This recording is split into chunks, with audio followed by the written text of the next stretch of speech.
Good morning everyone, welcome to my video. This video is a curriculum picks video for my 13-year-old. He would be, if he was at school, he would be in year 9, but I'm trying to tailor his education for where he's at and to make it a bit more fun and engaging. So this is sort of a summary of what we use. We do use books and physical fun things as well, which were a lot of them were in my previous video of my 7-year-old's curriculum picks. I showed a lot of them in there. Okay, so let's start with history. So for history, we're using the Aaron Wilkes series of books. These are brilliant. They are funny and engaging, and my son loves them. He is so enjoying history from using these books. If you'd like me to do a flick through video of the books, I will. I think I've picked all of these up for about £5 each on eBay and Amazon secondhand. But he is loving history with these. So the first book is 1066 to 1509, Invasion, Plague and Murder. And then 1509 to 1745, Renaissance, Revolution and Reformation. And then we have the Industrial Revolution. So we've got Industry, Invention and Empire, 1745 to 1901. Look at the penny farthing, isn't that brilliant?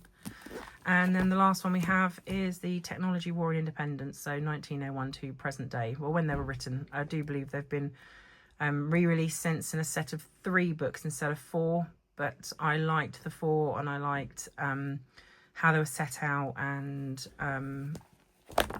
we got the first one and he was enjoying it so much I decided to stick with the 4.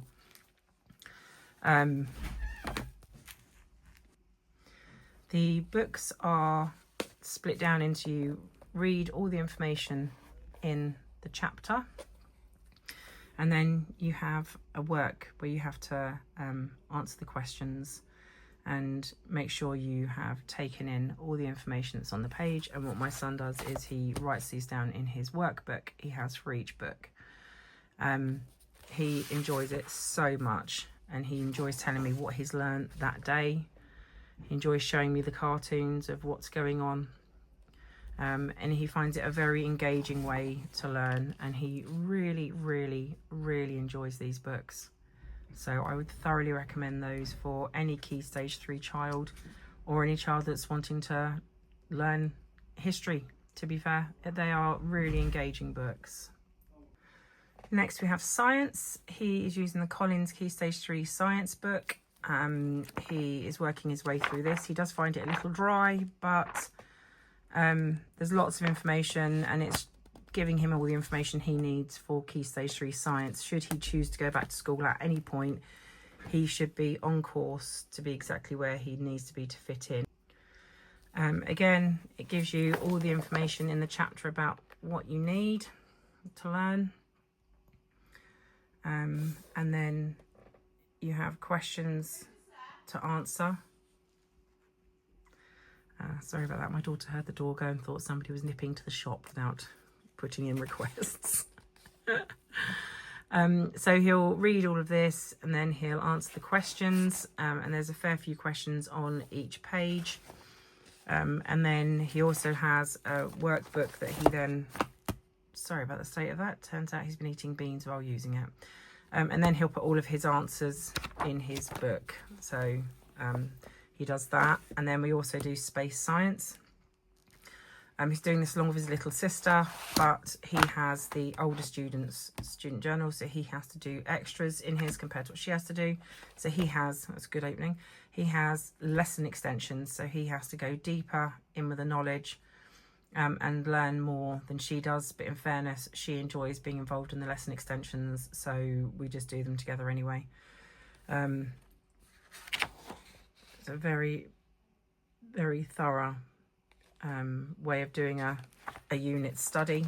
So they both enjoy doing unit studies like this. So we've previously done marine biology, and then after that we'll be moving on to mammals, and then we'll reassess what we've done for this year and decide together what unit studies for science we want to do for next year, or September onwards. So we really enjoy The Good and the Beautiful. You can purchase them and download them, but I chose to put an order in and buy what I wanted because it was worked out just the sort of normal price for me. There wasn't a lot of difference in the price for printing out the amount of curriculums that I ordered and getting them printed and bound. So I ordered them, and I ordered them on the Sunday night and they came on the Friday morning all the way from Utah to the UK, which I thought was amazing. So yeah, so that's science. And then geography, we're reading The Boy Who Biked the World. This is a series of 3 books, and I just talked about this on my daughter's curriculum picks video. So we read a chapter, I read it to them, and then we write down what countries he's visited, and we then get out our atlas and our beautiful map book, which I showed in the last video, and we learn all about the country. And he has a notebook that he writes in for that, which I don't seem to have remembered to bring in with me. And they'll draw the flag and write down the country and the capital, the currency, the language, what they're famous for, points of interest, and then there's a set of words that he learns for each country, so we learn those for each country, and they are really enjoying it. And then we'll watch, after looking through the books and doing our works in our journals, we then will watch some videos on the countries and see what else we can learn, and see what the country looks like physically on the video. And then also for geography, because he is in year 9, we are doing, he's just finishing off this geography series, which is great. It's another one where you read all about the subject and then you have questions and activities to answer. He's really enjoying that. That's really good fun. It's very interesting. So he'll read all about each chapter, and then he answers his activities in his activity book. And he also has this one, which he doesn't really use because he finds it a bit dry. So he's done a couple of bits in it, but not a huge amount. But it does back up this one. But he does quite enjoy this. But because he's in, or should be, year 9, I do tend to ask him to do more. So he's learning what he would be learning if he was in school. So if he decided to go back to school at any point, which he doesn't want to, but if he did, he would be in the right place. And then obviously the fun things that we do together. He also does the cards that I showed in the last video. So it's shows a country. Let me just get them. So it shows the country. These are from The Good and the Beautiful. I printed them out and laminated them. So I'll just say to him, I'll show him the card and say to him, which country is this? And then he'll tell me the country, tell me the capital city. Sometimes he'll tell me the language they speak and what currency they use. And then we do have the answer card just to make sure. And this set covers the whole of Europe.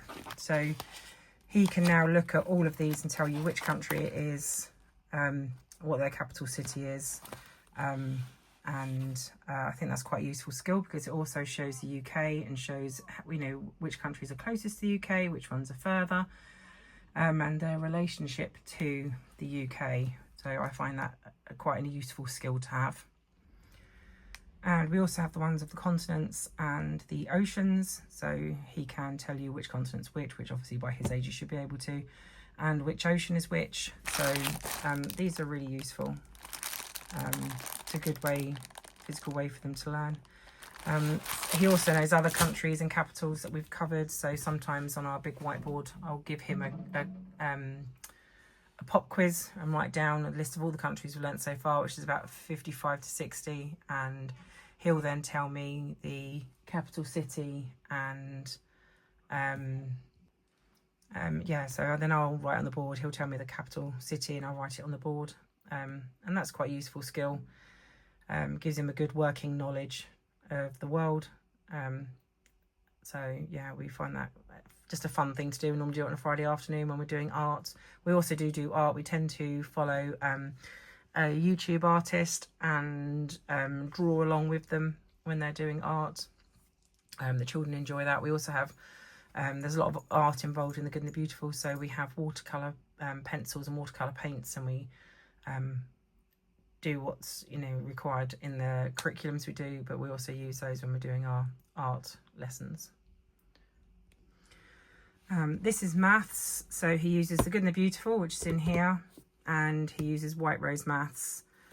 This book is so big and so thick, and it takes so long, so he is slightly behind on this, but to be fair, we were using Numerise online lessons before this, and we used Numerise for about a year, and he did enjoy it, but I found that he was slacking unless I was constantly on top of him.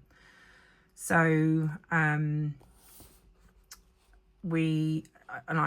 sort of sat him down and spoke to him about it, and he said actually he wasn't enjoying the online learning and he was finding it a bit dull. So we went back to using curriculums. So he has maths paper, so we don't write in the books, and then that way his sister can use them when she's the right age. If we don't stick to The Good and the Beautiful, which we probably will, but just in case. So he works his way through this, and he does it on squared paper, and then he has a ring binder, a lever arch file bigger than this has got his Good and the Beautiful curriculum in it, but he uses a lever arch file to put his work in. I didn't want to show you his work and his handwriting because obviously that's his, but this is what we're working through, and there is actually a book per year. But as we were on Numerise beforehand, we went back to the beginning with Student Book 1. So we're not far off finishing it, and then he'll go on to Student Book 2. And then we might start working towards doing the instead of GCSE, you can do a different type of maths exam. So we might start working towards that, but we'll see what he wants to do. It's his choice. So for maths, we use The Good and the Beautiful, which is in here. Is that a blank one? Yeah. I've split it down into units. So this is unit 3 of the one he's currently working through. But this is just to fill in any gaps he feels he may have.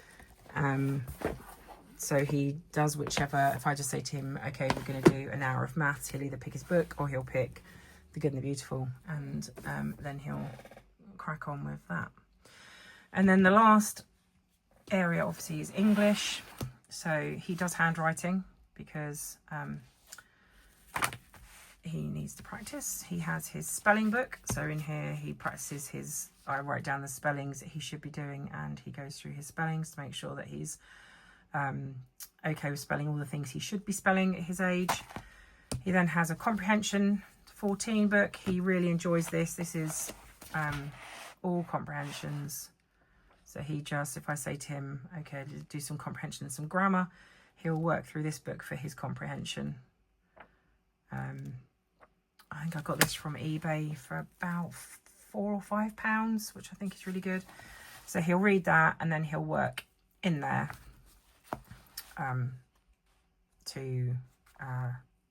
so he's not working in the book. So again, when his little sister comes to it, she can use those.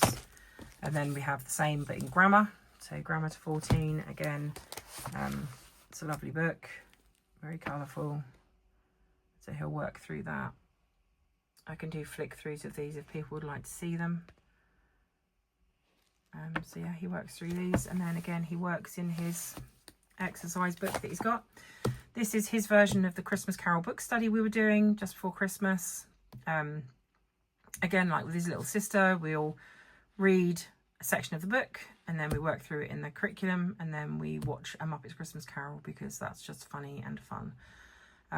He's enjoyed that. We do like the Chatty Zebra curriculums. I think I paid a whole £2.50 for this curriculum, and that included the junior and the senior curriculum. So this is a senior Zebras, so this is more in depth. He has to do more work than she does. And then we use CGP. He is also on The Good and the Beautiful. He is not very far through this one at the moment, but he works through The Good and the Beautiful for his English. So he does that. That's a unit. So again, I split these, same as the maths, I split these down into units and then print out a unit at a time, because that makes it more digestible and less intimidating, rather than him seeing a massive thick book like with his maths book. That's huge. And then we use the English study guides from the CGP just to back up anything that he feels he may need to work through that he doesn't understand. So oftentimes on the whiteboard I will write things like, can you tell me compound words, can you tell me adverbs, can you tell me nouns, can you tell me common nouns, and sort of, you know, give a whole list of different things, and then the children have to give me examples, and they enjoy that. They sit on the sofa and they just giggle the whole way through it as they find the silliest words they can to fill in those gaps, which I find really funny. And we just try and fill in the gaps, make sure that the knowledge is all covered, so that again, if he decides he wants to go out to school, which he doesn't want to at the moment, then he's got that knowledge covered. And then if he decides he wants to do his GCSEs, then that's ready, sitting there waiting for him to do his GCSEs. So all the knowledge should be in and good and ready for him to go.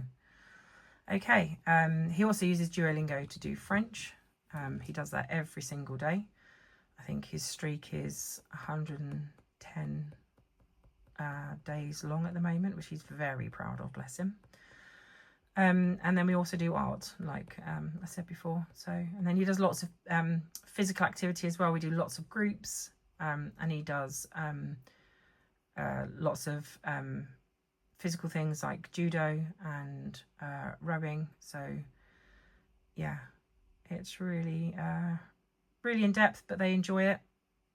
So anyway, thank you for watching my video, and I hope you enjoyed it. And if you did, please feel free to like and subscribe, and helps a small channel start to grow.